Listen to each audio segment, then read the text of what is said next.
बोलिए सतगुरु कबीर साहब के चरण कमलों में कोटि कोटि बंदगी साहेब। पंथ श्री हुजूर ग्रंथ मुनि नाम साहिब के चरण कमलों में कोटि कोटि बंदगी साहेब। पंथ श्री हुजूर प्रकाश मुनि नाम साहिब के चरण कमलों में कोटि कोटि बंदगी साहेब। पंथ श्री उदित मुनि नाम साहेब के चरण कमलों में कोटि कोटि बंदगी साहेब। गुरु गोस्वामी भानु प्रताप साहब के चरण कमलों में साहेब बंदगी साहेब।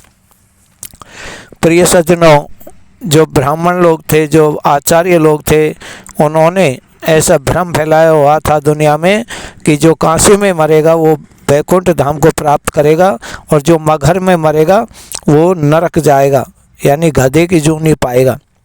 इस तरह का भ्रम फैलाकर लोगों को वो लूटते थे और जो मगहर के लोग थे वो सभी लोग धनाढ़ लोग थे।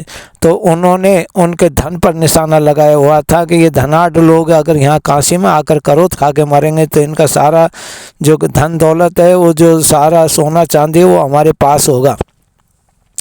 ये अन्यायपूर्ण फैसला देख इन लोगों का और कबीर साहब मगहर चले गए और वहाँ पर चादर ओढ़ कर सो गए।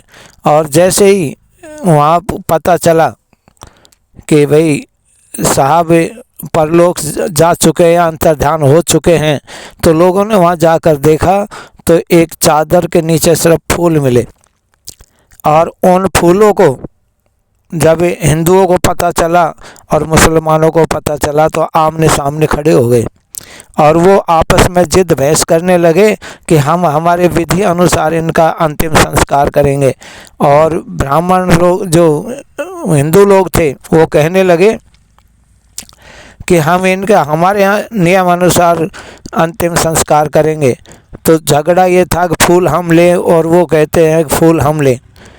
दोनों का फैसला इस तरह से हुआ कि आधा आधा फूल बांट लिए और आधे आधे फूल बांट कर के मुसलमानों ने अपने हिसाब से उनको कब्र में दफना कर और वहाँ मज़ार बनाई और हिंदू लोगों ने वहाँ पर समाधि बनाकर लगाकर और वहाँ पर मंदिर बनवाया। दोनों मंदिर और मज़ार दोनों एक ही साथ थे, पास पास में ही है वहीं।